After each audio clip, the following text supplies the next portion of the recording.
My name is Katie Kapler, so I'm going to be the one leading us through this conversation. I am the co-founder and CEO at Inscribe. And if you're not familiar with Inscribe, we will do a lot of talking about what that product is today, and we will dig in to actually look at the product in action. I will introduce, I think I have a slide, some other team members who will be around as well. So Danielle runs all of our sales and marketing operations. She is going to be my partner in crime during this webinar today. So if you have questions, please post them. We would love to make this as interactive as possible. I know Zoom doesn't make it really easy to do that, but use the chat, use the questions area to let us know along the way. Danielle's really good about making sure that I see those, and we'll weave our answers into the flow as we go. Also in the chat, you may run into Jeannie Brevoort, who is a customer, actually that's not her correct title anymore, but she's our lead customer success partner. And so some of you may already know her if you're an existing customer. If not, if you ever work with us, you'd probably get a chance to work with Jeannie, but she knows a lot about our product. So she's great for jumping in and answering questions. And Fred might also be jumping in. He's also someone you may have heard from before the webinar, but he'll be the one to send out the recording afterward, and he manages our sales team. So enough of that. We would like to know a little bit about you as well. So if you have a second, just drop into the chat, let us know your name, where you're from, what the weather's like, where you are today. Danielle and I are in Denver, and it is cloudy but warm today. I think it's going to be almost 70, which is a little bit odd going into Christmas. But yeah, let us know. And then if there's something specific that you wanted to hear today, maybe you have an existing initiative at your institution that you're thinking about, maybe you've tried something and it didn't work very well, or you just have something you're really curious about, let us know, because we will make sure that, again, that we touch on that and really speak directly to that as part of this process. Hey, Katie, just real quick. Yeah. It looks like, or it sounds like the chat is defaulting to host and panelists again. Good news is the everyone option is there, but we just need to make sure that you select to everyone if you'd like to join the conversation and you want to make that conversation public. I forgot that one. Thank you. That's an important one. I don't know why Zoom does that. Okay, very good. So why are we here? Why is this a conversation that we wanted to have today? So at Inscribe, we are a virtual community platform.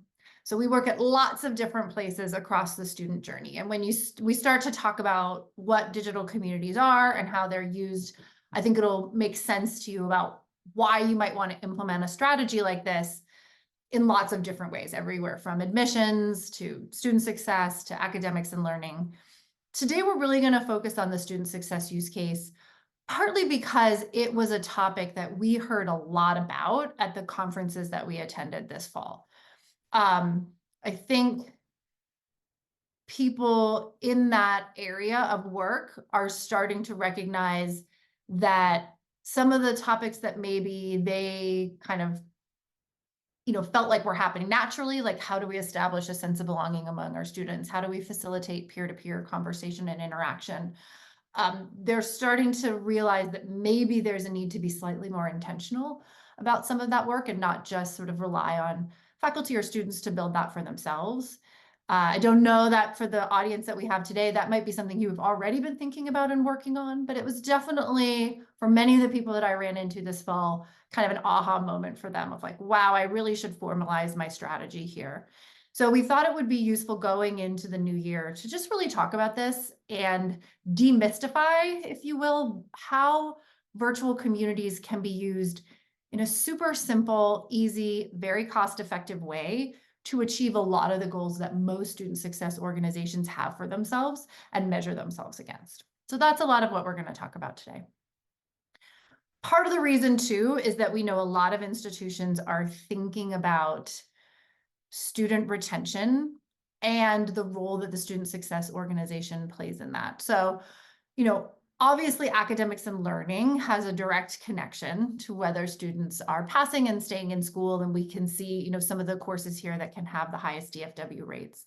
But what wraps around this concept, what do we see here? We see a lot of courses that are in that first year. And the reality is when students are entering into that first year, yes, they're running into difficult classes. Yes, there's a lot of work that faculty members and other members that are supporting academics can be doing. But we also know the students that are coming into those spaces have a tremendous amount, in many cases, of anxiety. They can have a lot of imposter syndrome. And in some cases, they also, if you're a first generation student, you don't necessarily have the experience or the scaffolding that would allow you to know, like, if I am struggling, if I am kind of feeling like I'm in a bad place, what do I do about that?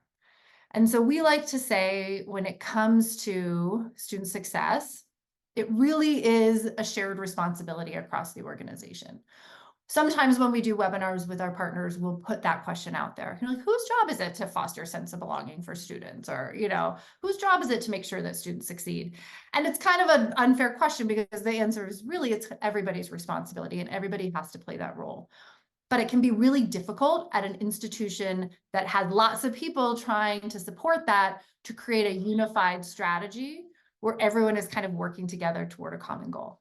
So that's another thing that we know a community strategy can really help, because it creates a universal location that tells that where students can go. It creates the ability to reach out to students who you might not otherwise connect with. And it does all of this in a way that helps you build a more scalable model for yourself and your team. So that all sounds great. So let's talk about what we actually mean by a student success community. So these communities are essentially a place where students can go to meet with their fellow students, with your advisors or your coaches, whoever you have that are supporting learners, and they can get to that location no matter what time of day it is, no matter where they are.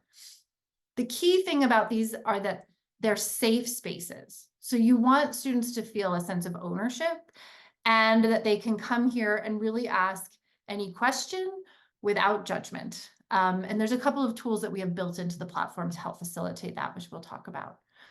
But the other thing to know is that the community is designed to be a repository.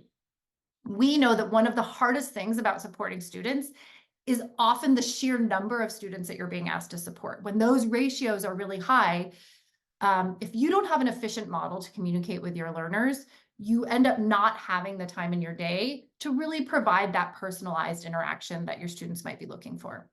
So what a community does is it centralizes a lot of the communication and conversations that you're trying to put out, or a lot of answers that you're providing to learners. So when one person has a question and you provide a solution for them, all your students benefit from that answer. It means that's also a question that you're not having to answer over and over and over again. And we'll talk about some of those outcomes, but it really does give you meaningful hours back in your week that you can then spend, sitting down with an individual student or reaching out to more of the students in your portfolio. We'll go over through this really quickly because I don't think this is going to be a surprise to anybody. When we talk to students and we say, what are you really looking for? It's about flexibility. It's about convenience. It's about simplicity. And it's also about peers. So they absolutely want to talk to their coach and they want to talk to their advisor, but sometimes they also want the opportunity to get advice from a fellow student. And so how do we bring all of those things together in a central place where they can achieve all of that in one go? And then from your side again, how are we improving outcomes for your learners? How are we giving you some visibility into the things that they're really struggling with, and giving you that visibility in a way that is actionable so you can, take that information and work with it? And again, how do we help you be more efficient? I'm going to go past this because we kind of talked about it. So from an outcomes perspective, these are just a few of the outcomes our partners are seeing in some of the studies that we've done. I'm sure we'll post in the chat links to some of these case studies, or we can send them as a follow-up. But once you've implemented a community strategy, you will see an outsized benefit compared to sort of the level of effort it takes to put the community in place. So huge reductions in DFW rates in terms of students persisting in their courses and staying in for the next year. Also, we've seen anywhere up to a 75% decrease in individual emails that you are getting from students. So if you think about the number of emails you're managing every week, cut that down by 75%. That is like hours and hours back in your week to do other higher order things. We talk a lot about sense of belonging because we know it's related to all these other things that we're talking about. And we have a great research study that we did with Rio Salado College, which demonstrated how these communities significantly impact those measures of belonging and peer connection. And finally, we just want to know that students are happy. Like, are they having a good experience? Are they self-reporting that this is working for them? So for those of you that do things like a Net Promoter Score, other feedback from students, you can also expect to see a big jump in those reported numbers as well. All right, let me pause. Any questions so far? Anything I should touch on, Danielle? We do have a question in the chat about integration. So how difficult is it to integrate Inscribe communities into an existing support system? It's like you queued up my next section perfectly. Because I don't want to gloss over that. That is actually a very important question. Because if you've ever tried to implement a community and it was not integrated into the tools you're already using, I'm guessing it was not super successful. Because students will forget about it, right? If it's not in front of them, if it's not easy to get to, they're not going to know to go there. So we do a lot of work to integrate with the platforms that you are already using. So certainly your learning management system, whatever it is, we can create integrations there. Less applicable in the student success use case, but we have integrations also with courseware providers. Mainly what we're really looking at is where's your student portal? What websites are your students going to when they need help? Do you have a mobile app? What other tools are you using to track student success, like your CRM or other tools? We can create integration points and data integrations there as well. So our goal is to give you you and your students a seamless experience. So Inscribe just feels like a native component of the tools that you're already using. We also have a mobile app, a native mobile app. So again, like the closer you are to the student, the more likely they are to use the community on a regular basis. So having that community in their back pocket, getting the notifications right there on the screen is a tremendous driver of activity and participation in these spaces. We use all standards-based stuff for integration. So LTI, very standards-based single sign-on. So although the integration is really critical, it's also really easy to do. So it's not complicated, doesn't require any sort of custom work on your part or on our part. We can just connect them together and off we go. I'll point out a few things that you would expect to see in these spaces, but again, we'll jump into the demo where we can see a little bit more of this. But top sort of things that you would see in your communities: students connecting with one another. If you have a large population of non-traditional students, so they're working online or commuting to school, this is not something that they can do that easily. So giving them virtual spaces to build these relationships is really, really important. Even for traditional students who are in school who can feel kind of shy and overwhelmed, they're more likely to participate if you give them a virtual space where they can kind of show up how they want to show up. You'll also see students just helping each other. So sometimes the student wants to hear from a fellow student, or sometimes a fellow student's really the one that's going to have the advice. It's not just an answer, but it's an advice and experience that they can provide to somebody else. And they will really reach out and help each other, which is satisfying for both the person getting the answer and the one providing it. A lot of the conversations that you'll see in here are about my experience and my feelings and maybe my excitement or even my fears. And again, as an advisor and a coach, it's obviously a huge part of your job to identify students who might be struggling and step in and provide that help. But we don't want to underestimate how strong a peer's intervention in that location can be as well. Because when you hear from somebody who's kind of experiencing the same thing that you're experiencing, there's a validation there that's just kind of different than what you get from, going to a staff member or somebody else. Even though they're very empathetic, it's just a different kind of relationship that you see there. And then a big one for these spaces is just about communicating out.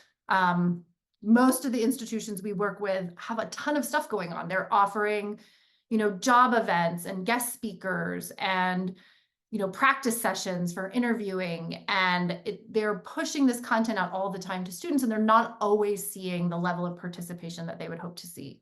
So Inscribe allows you to promote these events in a different way that you will see double or even triple the number of attendees coming to these activities and really participating and getting engaged.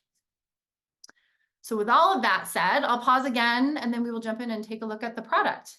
Anything you I have want a me quick to? question. Yeah. So how frequently do you see negative comments in a community from other users or their peers? A good question, a question that we get all of the time. Almost never. I think in the years that we have been doing this, we've had 2 examples of somebody posting something that really should not have been posted in a community, and that's over, 800,000 students.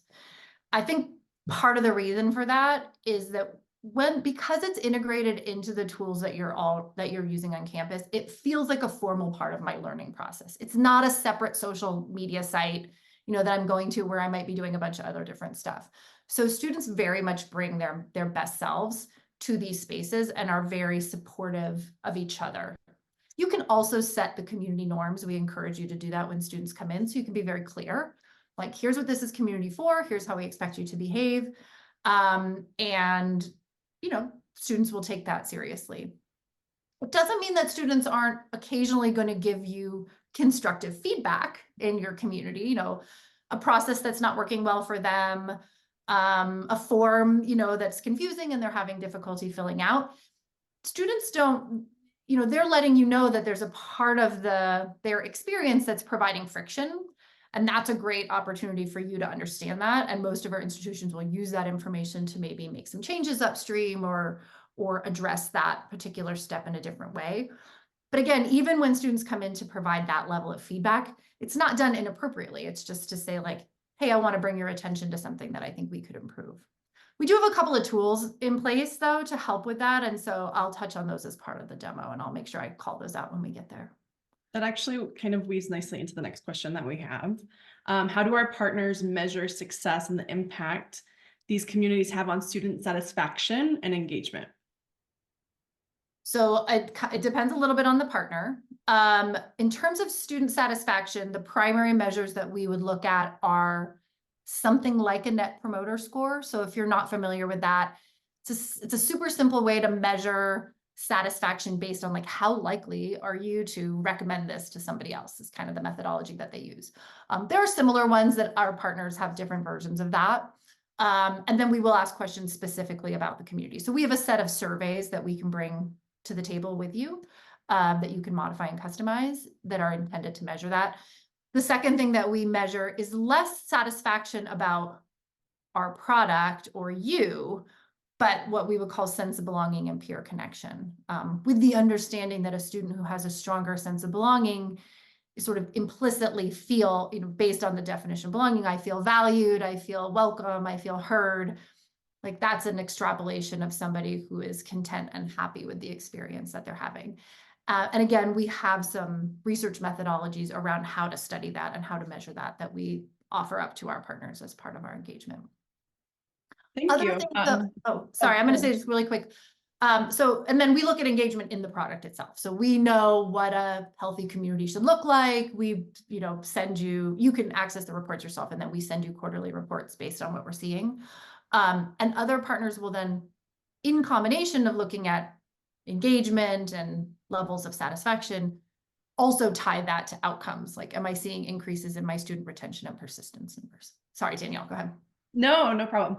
I was just going to let you know that Carly said she loves the reaction feature. So I know you're going to show us that a little bit more. But no more questions at this time. Thanks, Carly. Carly's also a member of our team. So she's chiming in there. Great person to have as well. So just to orient us here, we're in a coaching and student success community in the InScribe organization. I'm going to show you this standalone, but as I mentioned, just envision this integrated into the tools you already have. So when somebody comes into our community, they usually are coming through your system, and they're coming to us by using the credentials that they already use at your school. So they don't have a separate login for their InScribe community. Your community will be primarily organized by topic areas. So we can see here, meet your classmates, get a strong start. Based on the type of community that you're building, we will give you a recommendation of the topics that we think will work the best for you, just based on our experience. But these are all customizable. So if like my students talk this way, or this will mean something to them, we can absolutely implement that. The other area you have here are your subgroups, your channels in your community. And you can use those to create affinity groups, cohorts of students that might be coming in together, group students around individual programs or majors. It's just a smaller space for a subset of individuals to get together and have conversations and share content. If you're a smaller organization or your community is a smaller implementation, we usually recommend, you don't need to get crazy with the channels. Bring everybody together and let them talk. But if it's a really big institution, sometimes having these smaller spaces can be really useful. So it's nice to know that that's an option. In a space like this, there's really two reasons students are coming in. They are curious, so they want to look around, see what's going on, kind of learn something, or they need help. They have a specific question and they're looking for help from somebody. So if I come in and I say, maybe what are things that students ask about? Like a hold on my account. So, I have a hold on my account. So the student can search across all of the content maybe I'm in the wrong community for that. All the content in the community to see if there's something that already exists that might help them out. And if they click on that, it will take them directly to that conversation or that resource. And for example, in this case, if I had a hold and I was curious about it, there's already an answer here and a solution that will help me solve that problem. So I get an intervention right away, and that's one less question I have to send to you. It's such an important feature that we've also integrated it directly into, my system's freezing up on me, directly into the question asking process. So if I go to ask a new question, and the system can see that somebody's already been talking about that, this is Rosie. She's the technology assistant that lives in our communities. And one of the things she does is direct students to solutions that already exist that probably can help them out. So you can see here that Rosie's recommending you check out these other conversations and answers. And again, can we get that student to an answer more quickly? But that won't always be the case. So obviously a student can create a new post. If it's helpful, they can add images, videos, links to other websites, a bunch of different content, and then they can post that back to the community. One really critical feature, because I mentioned earlier that one of the advantages of an Inscribe community is the opportunity to welcome a broader set of students into the conversation. So students who are nervous, who are shy, who are embarrassed, who think, I'm the only person that doesn't understand what's going on. You want to make these spaces as inclusive as possible. And one of the ways that you do that is by giving them agency over how their post appears. So if they're not comfortable just posting it with their name attached to everybody, they have the option to post anonymously, so their fellow students would not know who it was. And they could even post privately. So they're just sending that question to the moderators, and their fellow students would not necessarily see it. So you'll get much higher participation by offering that particular feature. Now, when something gets posted, it gets added to the community, and the members of the community and the moderators will get a notification. If we just waited for people to come check the community to see what was going on, it would take forever for questions to get answered. So it's really important that the community is reaching out to say, hey, there's something new in here, something interesting in here, somebody needs your help. Notifications go out via email. You can control that as an individual. So what do I want to hear about? How frequently do I want to hear about that?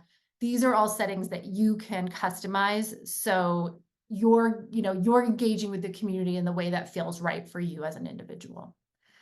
These notifications also go out through our mobile app. So you can get those notifications right on your phone if that's something that you've opted into. One more thing, and then I'll pause for questions. So there's no limit to the number of answers that come in. So sometimes we get one and done, sometimes we get a bunch. As Carly mentioned out, you can also give people feedback for their questions. So if it's a great question or something that you also are really excited about, you can give that feedback and on the responses as well. And it's just a really feel-good moment for the person that posted it, but it also is a cue for the moderators to see, oh, this was a question that was very popular. It got a lot of views, it got a lot of reactions. So it's something that a lot of students are thinking about, not just this one individual. All right, I'm going to take a breath, Danielle. Any Perfect. Yeah. questions? We have a couple of questions that were sent to me privately. Can you give us a couple of best practices for sustaining engagement and participation within communities? Yes. So I'm just going to touch on a few. I will say one of the core competencies of our team is not just the technology that we provide, but we really are a consulting and sort of services organization as well. So if you work with us, the implementation team brings all these best practices to the table and provides them to you during implementation and ongoing. So we really take it seriously to like help you understand how to help these communities thrive. But I'll say just a few things. So number one, the placement, we already talked about this. Make sure you're integrating your community into places that are meaningful. Put it where your students already are going, make it easy for them to access.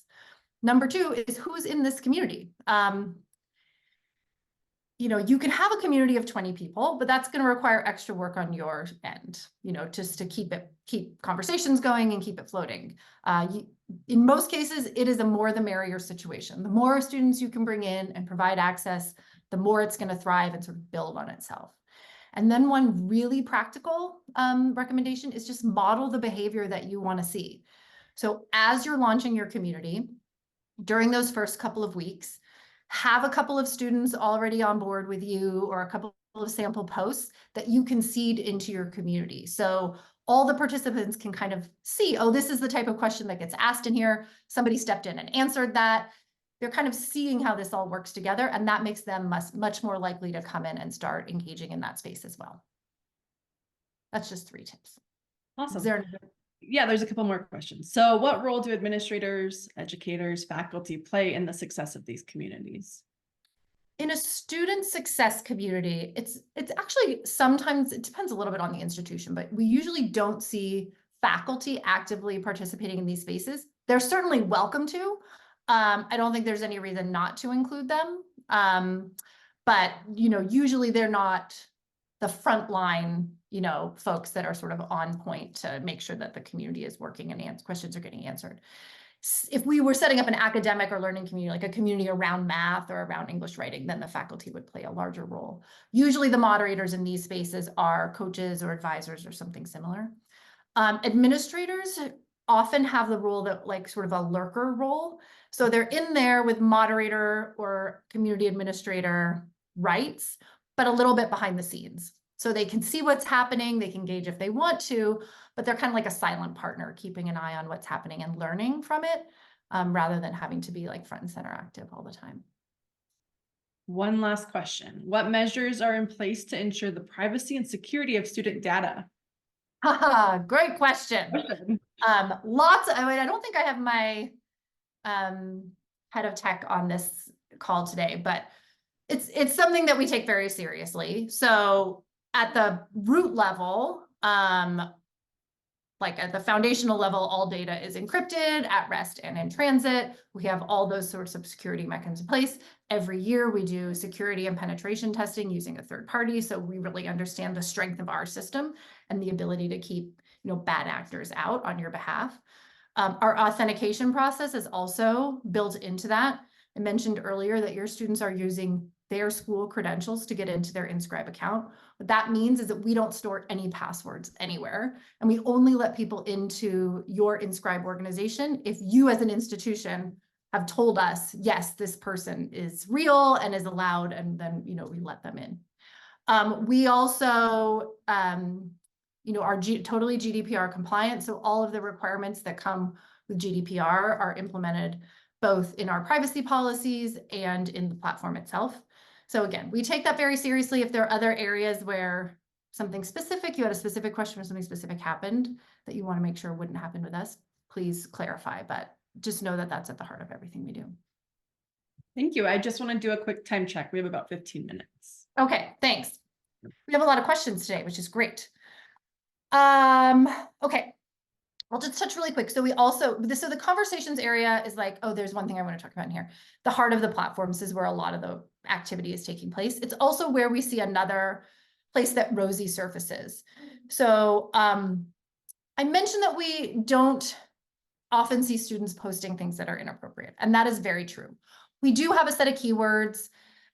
Rosie looks through all the conversations to see if those keywords appear. If they do, she'll flag it and send it to you. But again, it's very unlikely that that would happen. But the more interesting thing that she does is that Rosie does, is she runs the conversations through a sentiment API. So she's understanding the emotion of the conversation. And this is a great example here. So this student hasn't said anything inappropriate. They didn't break the norms of the community, but they've just confessed that they're not sure that they're going to persist and that they're going to stick with it. So Rosie can understand that that conversation is skewing negative. This student is not in a good place. She has flagged that for the moderators and escalated that post to them. So the student doesn't necessarily see this flag, but it's a way for us to let you know, hey, there's a student in your community that might need you to reach out to them directly, or could use maybe a little bit higher level of consultation than just this community-based approach. So that's something that's really important to us. Can we bring your attention to areas of the community that are higher priority, or that require some level of escalation? And we think that's just a really cool feature that we continue to iterate on. Outside of the conversation space, we do have a resources area. So if you have supplemental content, videos, in spaces like this, we definitely see a lot of like study tips, or how to get a strong start. A lot of schools have this content in their orientation courses. And that's great because it's a great place to introduce students to it. We also think having it in a community is awesome, because orientation, you're kind of in and out of that space, and then students don't really go back there. But if you have a living community that they're going more frequently, then they're much more likely to be reintroduced to that content again and again, or like down the line when they actually need it. So it's a great place to have that repository as well. And then the last feature is our live sessions feature. So if you are hosting synchronous virtual events for your students, promote them in your community. We have some examples here: financial aid, advising. This one is actually going on right now. And students can come in here, they can join the session directly from this link. Once the session's over, if you've recorded it, you can bring it back into your community and make it available to anyone that missed it. So it's just a great way to promote those events and get better attendance at some of these live things that you're putting so much great energy and resource toward. Quick question, Katie. Yeah. What happens to all of the content in a community after the course has been completed? Yeah, so this type of community here is probably not tied to an individual course. So since it's like above the course level, it can just live on in perpetuity. So you're gathering a bunch of answers and resources in fall of 2023, and in spring of 2024, all those answers are still available to your students. If you do have things that are like time sensitive, the answer doesn't really span time, you can just archive that post. So it's, still there, you still get the analytics on it, but it would no longer appear for students, or when they're searching for things, it wouldn't pop up. If you're building a course-based community, like let's say a college algebra, you kind of have two options. You can start your community fresh every semester, and some people do choose to do that. Or you can take all the content that you generated in that semester and just roll it over to your next semester. So really thinking about it as a living set of FAQs, and allowing that same content to benefit students down the line. Anything else right now, Danielle? That's it for now. Okay, terrific. So I know we're gonna run out of time here. Well, oh yeah, we're ending at the quarter up. So let me jump over a little bit more into the analytics side so you can get a sense of that. So we talked about notification setting. Moderators and administrators also have access to this community administration area. You can see all the members of your community. You can actually dig into an individual member to see where have they participated, what have they been active doing. This is also where you see our reputation systems start to pop up. And much like reputation systems you're used to, we're giving you credit and letting you level up based on your activity in the space. One thing I always like to point out here is, remember that an active learner in your community is not just the person who is posting and responding. It's also the person that is consuming. If you come into a community and all you ever do is read other people's content, you are an important and active member of that community. And so we give you credit for that. And when we work with our partners, we encourage them to think about that population of people as a really important population, and a signal that the community is succeeding and thriving. In that community admin area, you can also see what's been happening with your, communities day over day, where people are participating and being active. You can export all of this data. So if you want to combine it with data from other systems, you can get a bigger picture of how these, which students were most active in your community and what grades did they get, or how often were they showing up for class, and start to find some of those correlations and the impact of the community on some of those metrics as well. Those are all studies that we love to do with our partners. So if you need data that's not available in this view right here, we probably have it, and we can absolutely make it available to you through API or through export or some other mechanism. I mentioned the mobile app, and then the profile I'll just touch on. So we looked at this briefly when we were looking at the community admin, but this is another area where we really give students control over their visibility. Change your profile picture, add some information about yourself, hook up your, social sites if you want to. Come as you are, come how you want to be. So they can really customize all of this. You as a moderator would always be able to see who this person is behind the scenes. So this information about the individual, other students can't see it, but you can. So there's not true anonymity in the platform. The moderator always knows.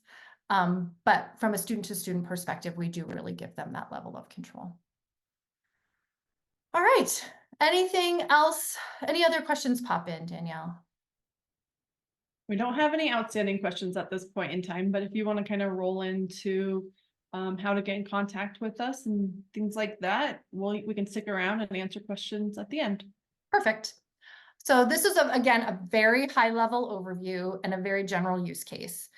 We find that when we actually talk to institutions, with just a few questions, we can understand a little bit about your organization and provide a much more, I would say, customized demo of how we think a product like this could be implemented for you. And that could include this type of student success demo, or it might include communities for pre-admit students, communities around learning and content. So the best thing to do is, if you're interested in a community strategy, you want to learn more, is to reach out to us. That's my email there. You can reach out directly to me, or even better, if you go to our website, you can find links to join a demo or schedule a demo with our team. And again, we'll do a really quick discovery call, usually 20 to 30 minutes, where we better understand your case, what your goals are, what you're looking to accomplish, do kind of a quick overview in that conversation, and that usually sets us up for a larger demo with your team, in a few days from then. So please reach out. We would love to stay in touch and get to know you guys better. We'll be in touch shortly with the recording for this event, and get that sent over to you. And other than that, you're almost there, and have an awesome holiday.